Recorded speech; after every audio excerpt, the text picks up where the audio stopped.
Porque estoy improvisando un poquito.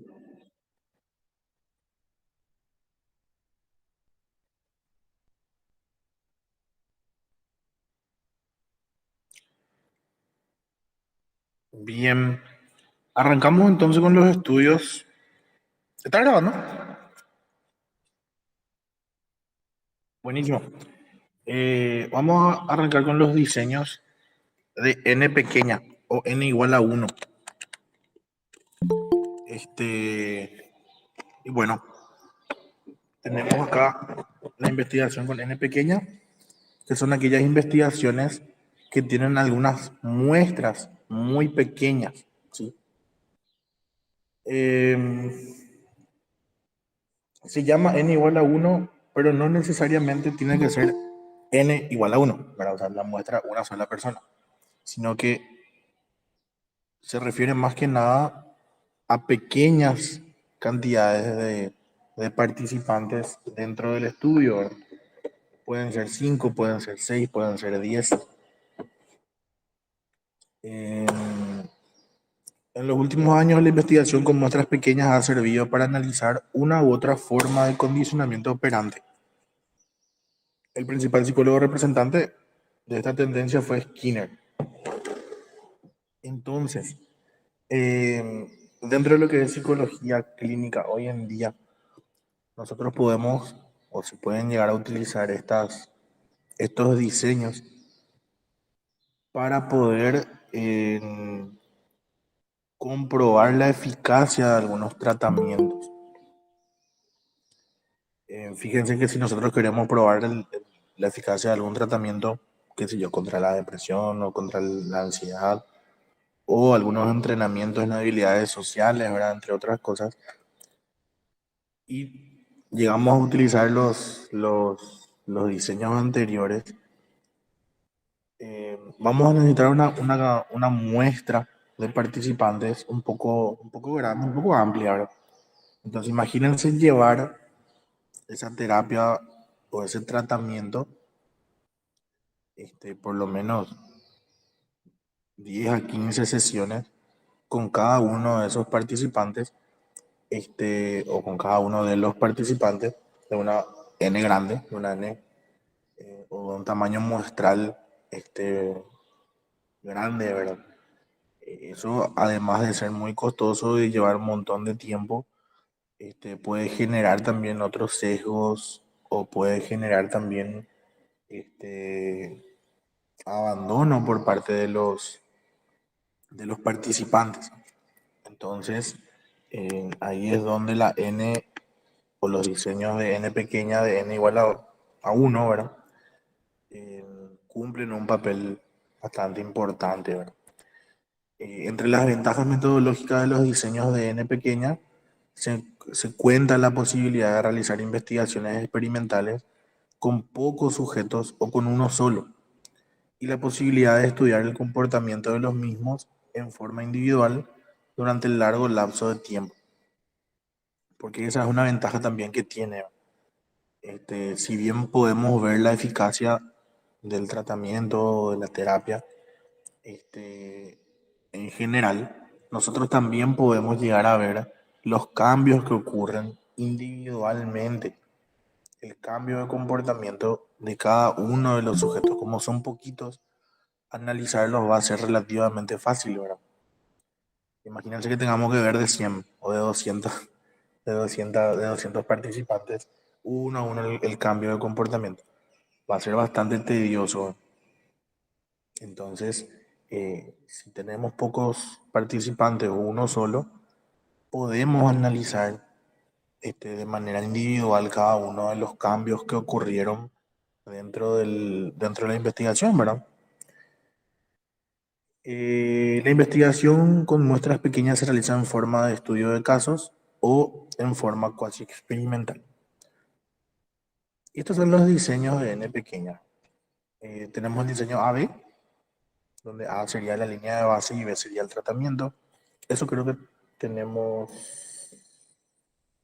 no tenemos las... Bien, donde A sería la línea de base o cómo arranca el sujeto, ¿sí? en la variable estudiada, obviamente. Y B ya sería el tratamiento. Entonces, eso vamos a aplicar en sí. Creo que ya tenemos que pasar mal ahí. Tenemos el diseño AB, donde en la fase A del diseño se mide repetidamente la respuesta del sujeto con el propósito de determinar el nivel de estabilización de la misma. Esta fase se denomina etapa de línea de base. Después de la línea de base se aplica repetidamente el tratamiento seguido de la medición de la respuesta del sujeto.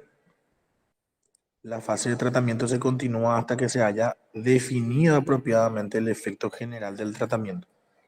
Entonces, arrancamos así.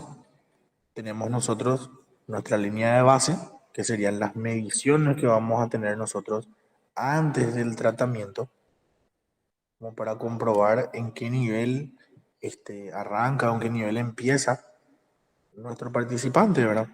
O nuestro participante. Y bueno, y acá tenemos, a modo de ejemplo, ¿verdad? El periodo, las sesiones realizadas, y vemos cómo en la semana 6 o en la sesión 6 se termina de aplicar la línea de base, y para la sesión 7 se arranca con el tratamiento. O sea, arranca la medida después del tratamiento. El- Acá está el tratamiento.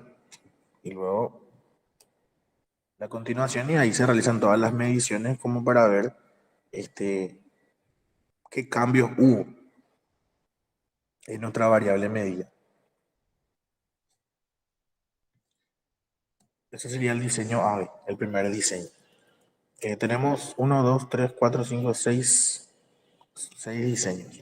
El primero es el AVE, que sería el más sencillito, donde tenemos solamente línea de base y tratamiento. Obviamente hay mediciones dentro de la línea de base y mediciones dentro del tratamiento, como para ver el cambio semana tras semana. Luego tenemos el diseño ABA, donde al diseño anterior AB se le vuelve a agregar otra línea de base, ¿sí? Entonces, tenemos el diseño ABA. Después de aplicar la fase de línea de base y tratamiento, se repite la etapa de línea de base. La ventaja de esta segunda línea de base es que le permite al investigador determinar si la suspensión del tratamiento hizo que la prueba, hizo que la respuesta de los sujetos regresara a los niveles de línea de base iniciales, ¿sí? Si la ejecución retorna a los niveles de línea de base, ello constituye una prueba adicional de la efectividad del tratamiento. Y acá tenemos nosotros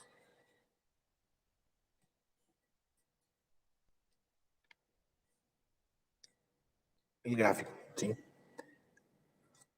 Donde tenemos la línea de base, asimismo como en el anterior diseño, tenemos el tratamiento, asimismo como en el anterior diseño, pero luego lo que se le agrega a esto es otra segunda línea de base.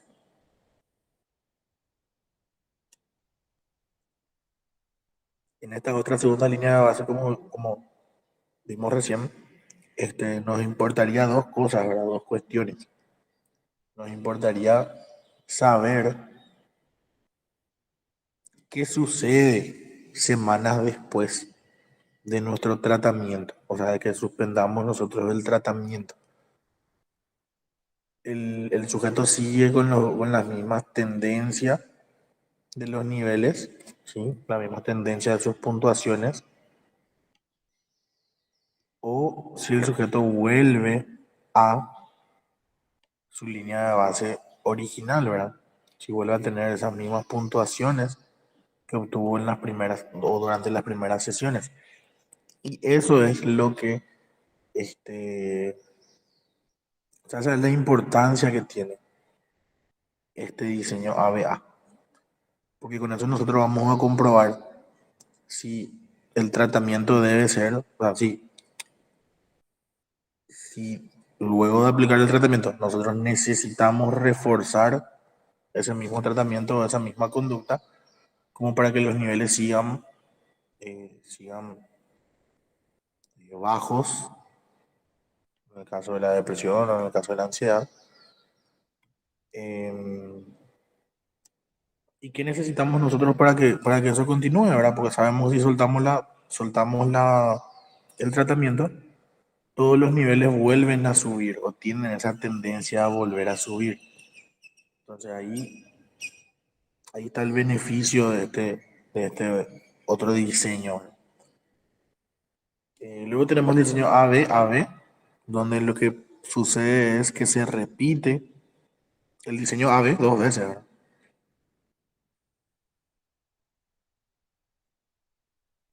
¿Con qué finalidad? Con la finalidad de que este, con la finalidad, o sea, este diseño le ofrece a los investigadores una ventaja que no presenta el diseño ABA.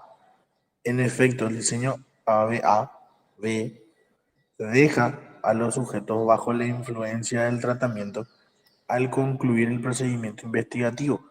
Por lo tanto, con el diseño AB es más probable que el efecto del tratamiento perdure en el sujeto por lo menos durante un periodo más prolongado. Y tenemos así, tenemos la línea de base, la primera línea de base, que sería la primera A. Tenemos luego el tratamiento, luego volvemos a la línea de base y por último volvemos nuevamente al tratamiento. Con esto sí ya comprobamos netamente de que los efectos, o sea, primero que nada, comprobamos que los efectos del tratamiento sí tienen una influencia sobre la variable dependiente. Eso es lo primero que vamos viendo. Porque ya fueron dos veces que hicimos y bueno, fueron dos veces que bajaron sus niveles. Además, como mencionaba el material, nosotros le dejamos a los participantes bajo estas expectativas o bajo estas influencias del tratamiento. ¿Sí?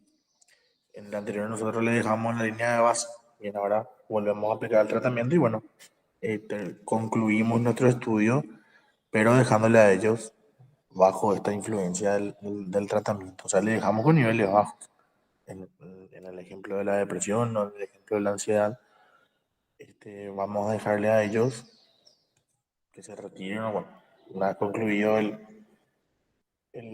una vez concluida la investigación, ellos tienen sus niveles bajos. O bueno, dependiendo siempre de la variable, ¿no? Podrían ser niveles altos también, dependiendo de la variable.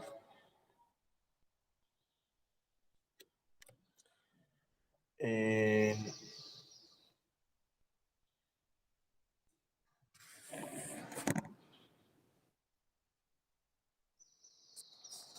Ahí vi que me llegó un mensaje.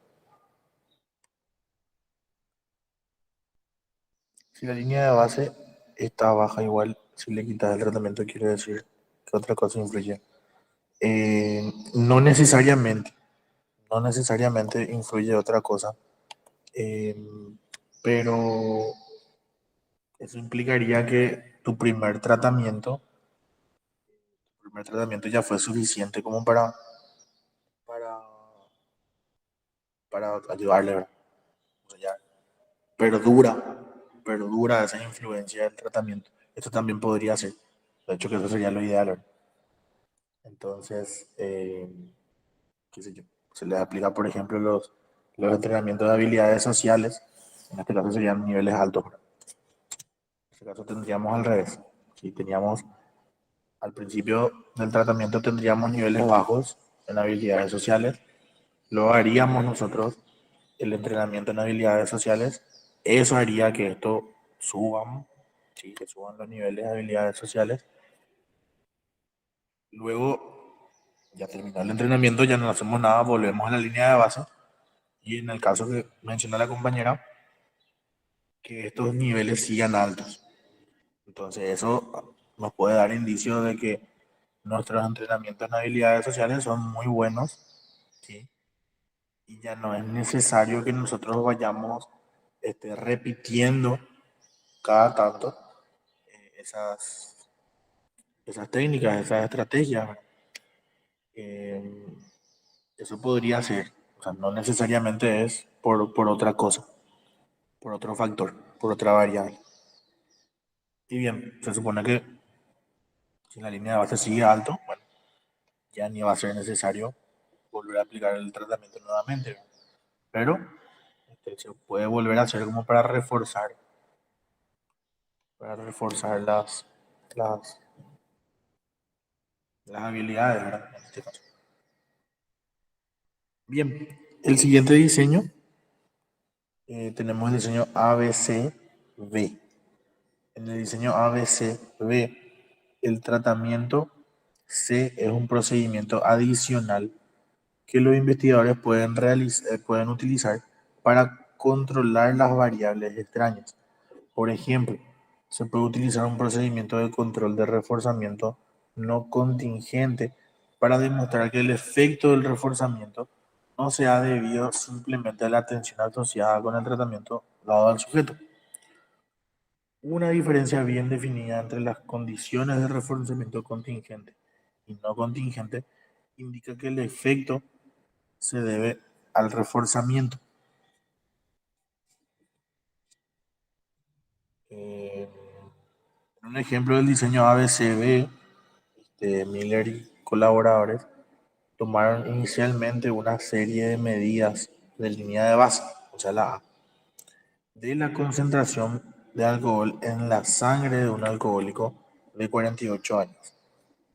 Durante la siguiente fase, la fase del tratamiento, o sea, la fase B, el paciente recibía $3 que le permitían comprar lo que quisiera en la tienda del hospital, siempre y cuando decrementara la concentración de alcohol en la sangre. Durante la siguiente fase, la fase de control, el paciente recibía los $3, independientemente de los resultados de la prueba de alcohol. Después se repetía la fase B. Por lo tanto, durante la fase B, el, de, el refuerzo era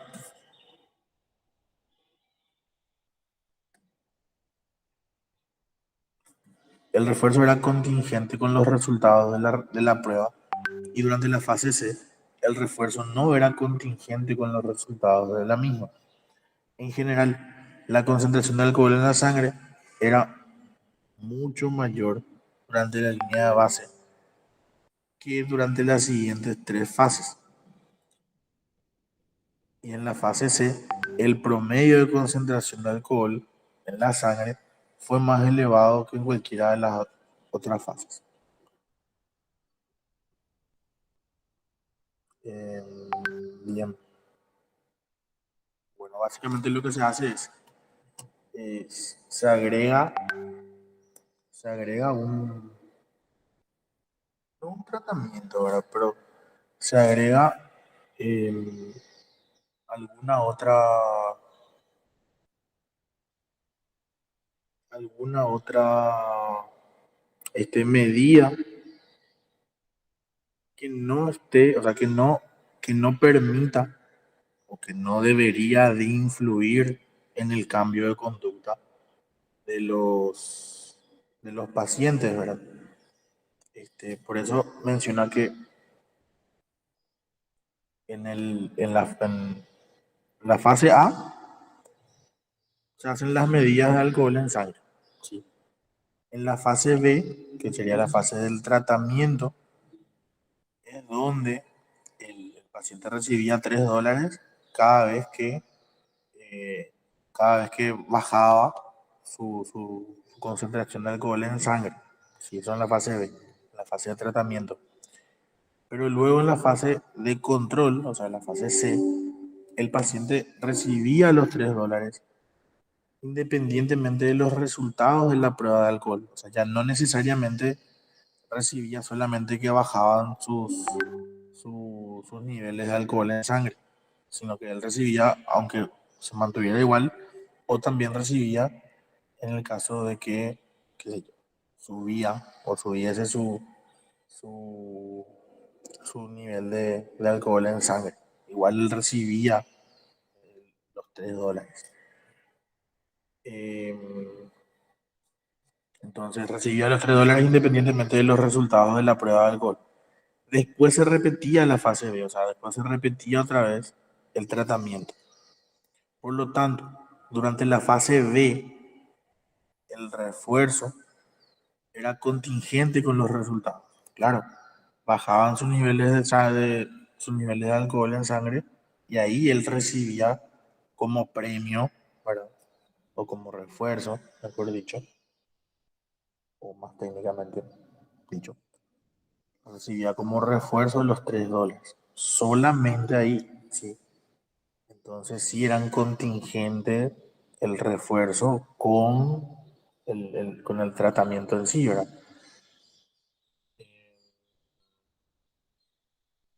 Ahí me perdí. Acá. Por lo tanto, en la fase B el refuerzo era contingente con los resultados de la prueba. Y durante la fase C el refuerzo no era contingente, o sea, subían sus niveles de alcohol en sangre, igual él recibía los $3, independientemente de eso.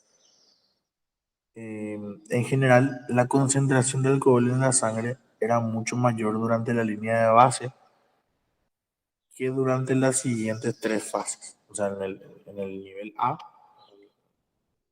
la línea de base, ahí era mayor. Claro, porque después con el tratamiento tenía que bajar, tenía que descender esa parte, el nivel de alcohol en sangre. Eh,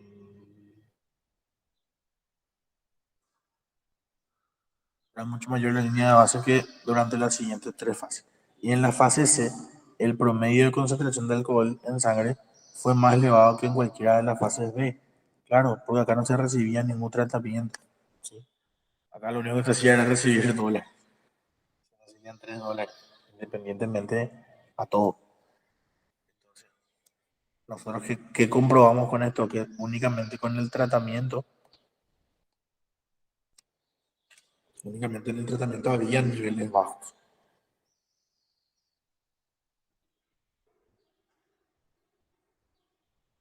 Profe, una consulta. Sí, La C sería como una especie de prueba para saber si, no sé, tomó conciencia o no, si tiene un cierto nivel de control o cómo. sí, sí, podría ser. Lo que se busca es que no, o sea, lo que se busca es que no necesariamente en este caso, ¿verdad? No necesariamente por el dinero uno iba bajando sus niveles o sea, no solo por el dinero funcionaba el tratamiento, ¿sí? Porque en la otra fase igual él recibía dinero, o ellos recibían dinero. Entonces el dinero no era no era un efecto o una variable extraña, ¿verdad? Pues yo te puedo decir, mira, cada vez que vos te aprendas un párrafo de memoria, te va a dar $3. Entonces, eh, se supone que vas a aprender muchos párrafos, ¿verdad? Para recibir los dólares. Pero justamente eso es lo que no pasaba. Porque en la siguiente fase, o sea, en las siguientes semanas, yo te daba igual los $3, te aprenda vos los párrafos o no te aprenda vos los párrafos. Y luego en la última semana, en la semana B otra vez, o sea que sería el tratamiento nuevamente, eh, te volvía a dar solamente cuando vos te aprendías de memoria los párrafos. Entonces, el aprendizaje de los párrafos, así como el decremento del alcohol en sangre, no se dieron por los dólares, sino que se dieron porque efectivamente el tratamiento funcionaba. El dólar ya era un premio nomás ya por, por el descenso del alcohol en sangre, pero no era una variable que influía. O sea, no era que para recibir los $3 eh, ellos hacían lo que fuese para que bajen sus niveles de alcohol. Eso fue lo que se buscó. Eso fue a lo que se llegó. Que nosotros podemos darle un montón de dólares, pero eso no va a hacer que, o no necesariamente va a hacer que bajen los niveles de, de alcohol en sangre. O la motivación de ellos no se reduce a los dólares recibidos. Porque si fuese así, en la semana C también deberían de haber niveles bajos de alcohol en sangre. Y no necesariamente hubo niveles bajos. O sea, de hecho que hubo más. La concentración de alcohol en sangre era mucho mayor durante la línea de base, o sea, en A. Y en la fase C, el promedio de concentración de alcohol en sangre fue más elevado que en cualquiera de las dos fases B.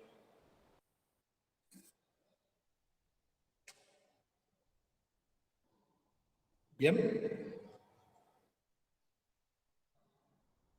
Ah, o sea, el punto es que no se trata del dinero, o sea, le des o no le des, eh, o sea, sube igual su nivel, sino que el punto está en el tratamiento. claro, totalmente, totalmente. Así mismo, así mismo.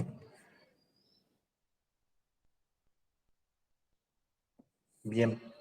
Luego tenemos el diseño de interacción, donde en los diseños de interacción se varían dos tratamientos individualmente y en conjunto.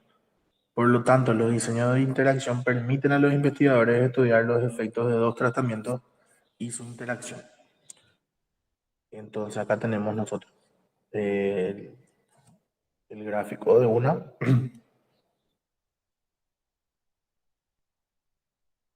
A ver, este es el gráfico completo, creo. Otro tratamiento. No, son dos gráficos. Son dos gráficos. Acá tenemos un gráfico bien completito y acá abajo tenemos ya dividido. Tenemos la línea de base, tenemos el tratamiento uno, tenemos la línea de base, tenemos el otro tratamiento, volvemos a tener la línea de base y otro tratamiento. Y vemos cómo los tratamientos, este, es más que nada para ver cuál de los tratamientos es más eficaz para. Y nosotros siempre necesitamos las líneas de base como para saber dónde arranca nuestro participante y poder medir la eficacia o poder medir el cambio que hubo con ese nuevo tratamiento. Por eso que hay muchas líneas de base. ¿Sí? Entonces nosotros vamos midiendo primero, aplicamos un tratamiento, vemos cómo disminuye. ¿Sí? Retiramos el tratamiento, o sea, terminó ahí. Volvemos a hacer otra línea de base para ver hasta dónde aumentó y en qué nivel se encuentra ahora el sujeto. Y ahí volvemos a aplicar otro tratamiento diferente. Misma historia. Termina ese tratamiento y arrancamos con la línea de base. Nuevamente como para ver cómo esto va incrementándose al no recibir tratamiento. Y bueno, así se pueden seguir de acuerdo a los tratamientos que uno tenga. Se vuelve a aplicar un tratamiento como para que ya sea o como para que ya se retiren este, con el tratamiento hecho ahora y no dejarle otra vez con sus niveles altos en lo que de sus niveles altos es la variable. ¿Verdad? Este, bien, entonces la idea acá es que nosotros podamos aplicar dos o más tratamientos este, y ver el efecto que trae eso y ver también cuál es mejor o cuál es más eficaz. ¿Sí? Em, y esto se puede estudiar tanto los efectos de los dos tratamientos por separado como la interacción de ellos. Ya depende de cómo. planteemos. Luego tenemos el diseño de línea de base múltiple. En el diseño de línea de base múltiple se somete inicialmente a la medición de líneas de base. Se somete inicialmente a la medición de línea de base el comportamiento de uno o varios sujetos en distintas situaciones y luego sucesivamente el tratamiento. El diseño de línea de base múltiple es una alternativa viable al estudio de regreso a la línea de base, cuando se espera que el comportamiento de los sujetos no regrese a los niveles de línea de base.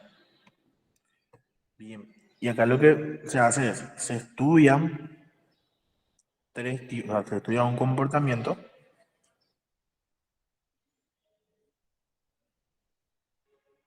se estudia un comportamiento en situaciones diferentes, ¿sí? Eh, entonces, qué sé yo, podemos estudiar la agresividad, por ejemplo, y estudiamos la agresividad en el aula, estudiamos la agresividad en la casa y estudiamos la agresividad en el patio, por ejemplo. Tenemos nuestras líneas de base, tenemos nuestras líneas de base en el aula, en el aula, tenemos nuestra línea de base en el colegio y tenemos nuestra línea de base en el patio. Después de eso aplicamos un solo tratamiento, ¿sí? Luego de eso aplicamos el tratamiento. eh, sí, le aplicamos sucesivamente el tratamiento.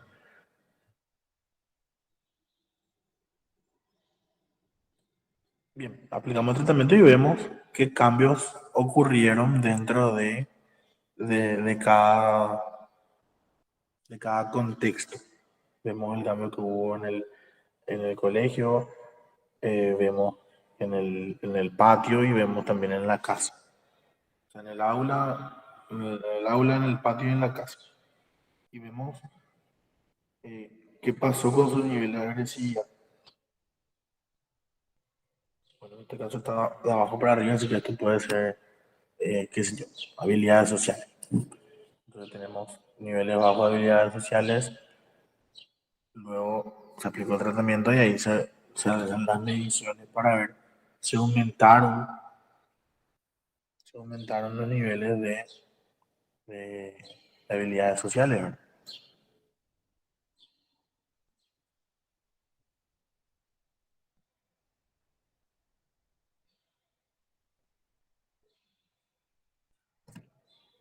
El papel de la estadística.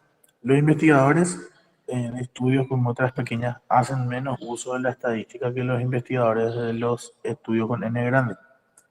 En lugar de la estadística, los investigadores hacen muestras pequeñas. A menudo, los investigadores con muestras pequeñas a menudo evalúan sus datos simplemente mediante la inspección visual. Los investigadores que muestran de muestras pequeñas opinan que la estadística es necesaria, puesto que los problemas que ellos seleccionan tienden a producir efectos evidentes. Además, este, arguyen que el criterio de significación estadística es irrelevante para el criterio clínico. El criterio clínico consiste en el logro de la normalidad de algún comportamiento atípico que el investigador ha escogido para modificar. El criterio clínico exige mucho más que la significación estadística, requisito con el cual se satisface el criterio experimental, es decir, que debe presentarse un cambio comportamental definido para que se satisfaga el criterio clínico. Bien, más que nada lo que se refiere es que entre la significancia clínica y la estadística, ellos prefieren hacerle caso o ellos prefieren basarse en esa significación clínica. ¿Sí? No sé si recuerdan que en psicometría el año pasado tuvimos un contenido similar a eso. la significancia clínica y la significancia estadística. Siempre, siempre para nosotros va a ser más importante, o debería ser más importante, la parte clínica, ¿verdad? La parte estadística, siempre cuando hablamos de, o siempre que hablemos de tratamiento y cuestiones así, pasa a un papel secundario, ¿sí? Porque así como puede haber o puede llegar a haber diferencia estadística, lo que a nosotros nos debería importar dentro del consultorio, dentro de estudios así, siempre debemos por lo menos priorizar la parte clínica, ¿verdad? Em, entonces, estos estudios generalmente em, no se basan tanto o no utilizan tanta estadística para, para su análisis de resultados, sino que más bien este, ellos mencionan acá un poco de la parte visual. Supongo que esa parte visual se refiere a los gráficos para ver si ellos fueron, como estas son mediciones, ya simplemente ven si bajaron las mediciones o no bajaron las mediciones, ¿verdad? O si subieron o si se mantuvieron o lo que sea. Em, Se puede hacer eso sin problema. La idea es ver el cambio, así como también se pueden utilizar, en el caso que se utilicen datos o que existan dentro de las dentro del estudio entrevistas o cuestiones así, también se pueden utilizar esos datos cualitativos, si es que se llegaron a utilizar dentro del estudio. Ahora, si no se usaron esos datos, no pasa nada. Ahora, o sea, no es que es necesario que tenga datos de entrevista o datos cualitativos, ¿verdad? Em, bueno, y sería eso, la parte estadística. Ahora, ellos prefieren analizar uno a uno las puntuaciones, uno a uno, como son poquitos, uno a uno las puntuaciones, uno a uno poco, uno a uno el proceso o el progreso de cada uno de sus participantes. Bueno, y eso lo pueden plasmar en gráficos así como lo que estábamos viendo recién, ¿verdad?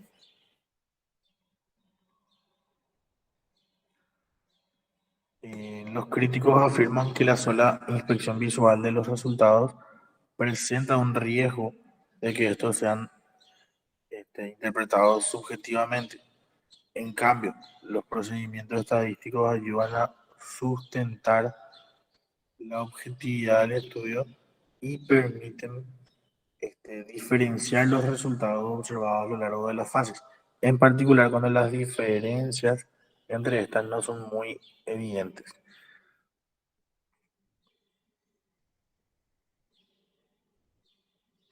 La principal ventaja de los métodos con n pequeña es que se le permite a los investigadores realizar estudios o realizar un estudio relativamente extenso de problemas aplicados con sujetos individuales. La principal ventaja de los métodos con muestras grandes es que le permite a los investigadores realizar estudios con validez interna y externa relativamente altas. Los métodos de investigación, ya sean con muestras pequeñas o con muestras grandes, deben considerarse como complementarios, ya que uno y otro permiten contribuciones características de cada uno para el desarrollo del conocimiento científico en psicología. Algunas veces resulta provechoso utilizar métodos con n pequeña a fin de explorar problemas que después pueden ser estudiados con el método de muestras grandes. Entonces, básicamente, ambos tienen ambos tienen su funcionalidad, ambos tienen sus características importantes, o sea, que le hacen importante. Y bueno, acá menciona que La idea es que complementemos nosotros ambos tipos de estudios y que no nos centremos solamente en uno. Ambos brindan información muy valiosa en- dentro del área, o sea, dentro de lo que es de la ciencia. Los de muestras grandes son más para generalizar los resultados obtenidos y los de muestras pequeñas son más para explicar el cambio de comportamiento.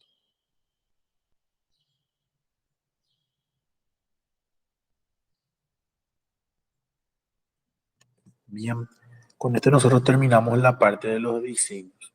Bastante larguito, la verdad. Pero con esto sí ya terminamos por fin. Dimos los diseños experimentales, los cuasi, los no experimentales, los cualitativos y ahora este.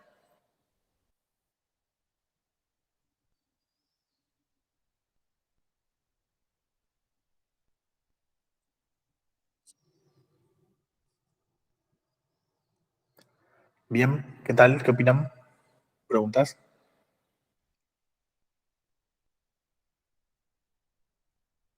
Un montón. Un montón. No sé ni hace cuántas clases venimos llevando los diseños, pero ya fueron unas cuantas.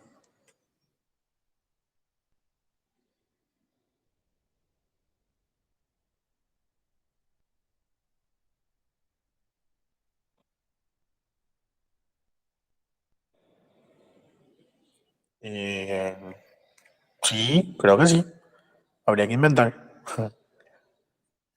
Habría que inventar. Pero por el momento estas son las que están. Abarcan casi todo. Por eso es que últimamente ya no hay nuevos diseños.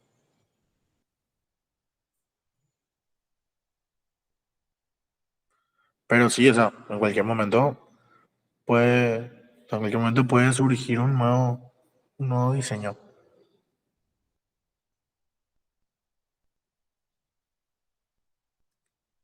En cualquier momento. Pero depende mucho de la utilidad que uno le vaya a dar. Y también depende mucho, o depende un montón, de, de las falencias. O sea, estos diseños generalmente no tienen falencias muy grandes, sino que tienen características particulares, pero así falencias, no tanto. Si se dieron cuenta en todos los enfoques que dimos, sí, en todos los diseños que fuimos mencionando, siempre los primeritos eran los que más falencias tenían, los que más desventajas tenían, y eso se iba mejorando, mejorando, mejorando a través del tiempo. Eh, y a través de que pasábamos las diapositivas también. Entonces, ahí lo que tienen que ver es estos últimos diseños, cuáles son las desventajas que tienen, y de acuerdo a esas desventajas que tienen, ir buscando nuevas soluciones o nuevos diseños. Pero depende mucho del tipo de estudio que uno vaya a realizar también, ¿verdad? Porque de acuerdo a eso uno va acomodando, de acuerdo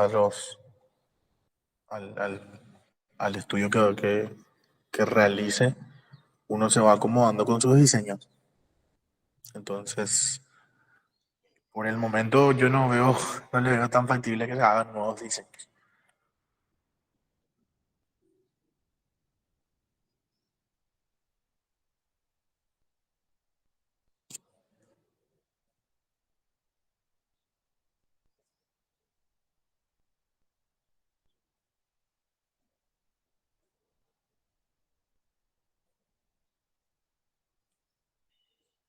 Bien, ¿alguna pregunta?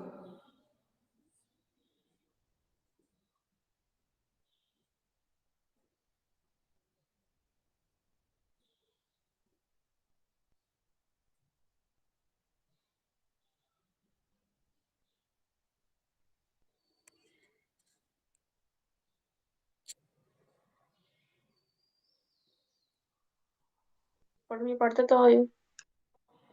Buenísimo.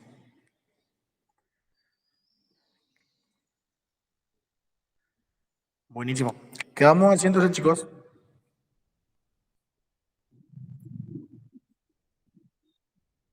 Dale, buenísimo. Buenísimo. Quedamos así. Cuídense, chicos. Dale, profe. Muchas Dale, gracias. dale. Chao, chao.